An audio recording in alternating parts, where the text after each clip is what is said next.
Greetings. JohnBoy, the Bohemian Philistine, at your service. In this video, I'll be documenting my DIY guitar build. This is my first attempt at putting together a guitar, and it will be a tribute to the Ramones based on a DIY kit from Pitbull Guitars. This guitar kit is based very loosely on a Mosrite as played by Johnny Ramone, and as such is intended to pay homage to the Ramones rather than to be either a copy or a clone of the Ventures II model. There are plenty of other reviews for this particular kit, and as this is not a review, I will spare you the mind-numbing boredom of an unboxing video and jump right into the first dry build. As you can see, I have already relocated the stop bar to further down the body, and after a lot of sanding I eventually got the neck to fit into the neck pocket. So now let's have a look at what else came with the kit. A neck plate and gasket, strap buttons and various screws, bridge posts and bushings,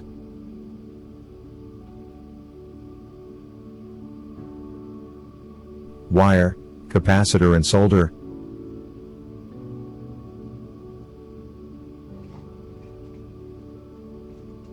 copper shielding tape, 2 sets of strings,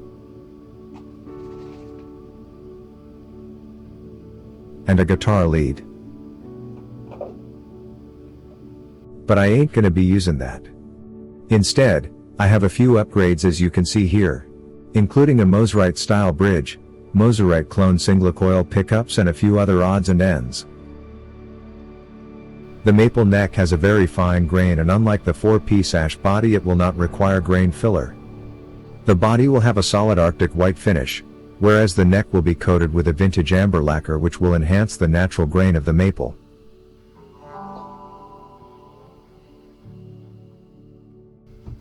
Here I'm applying the grain filler in preparation for the various painting stages. I'll be finishing the guitar with nitrocellulose paints and lacquers from rattle cans, apart from the final clear coat, which will be applied with a spray gun. After the grain filler has dried and been sanded smooth, the body receives several coats each, of sanding sealer, white primer, and Arctic white gloss. This will make it ready for a wee bit of custom painting. Using a plotter, I've cut this self-adhesive stencil of the famous Ramones seal, which I'll be applying to the back of the guitar body. The positive areas of the design are weeded out, thus creating a negative stencil ready for painting.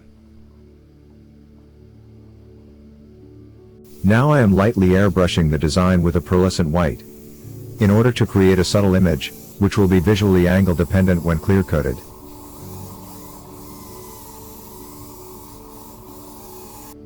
The masking film is then removed, leaving the positive image of the design, which when clear coated, will result in the desired inobtrusive effect.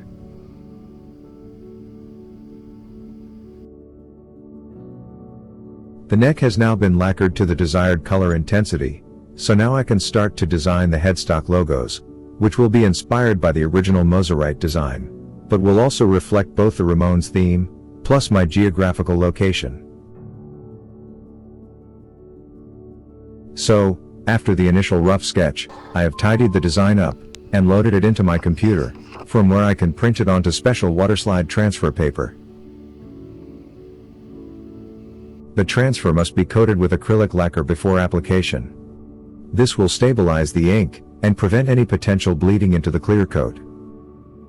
The decal is then allowed to sit in water for a few minutes, before applying to the area which has been predetermined with the help of fine line tape.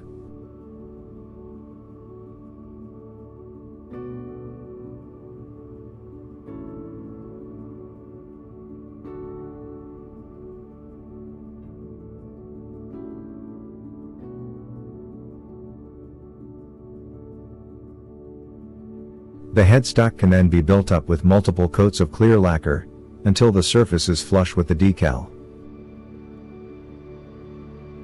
So with the frets leveled, dressed and polished, the zero fret upgraded, and the wiring done, it's time to test the pickups. Fingers crossed.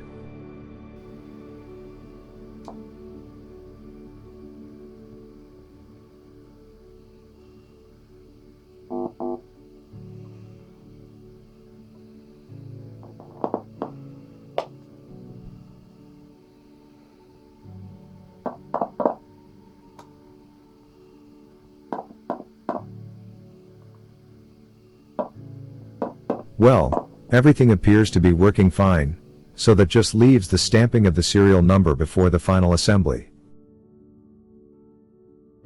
So, that's more or less it for this video, but in part 2 I'll be demonstrating the tones of the guitar, so keep a lookout for my next video and please consider liking and subscribing.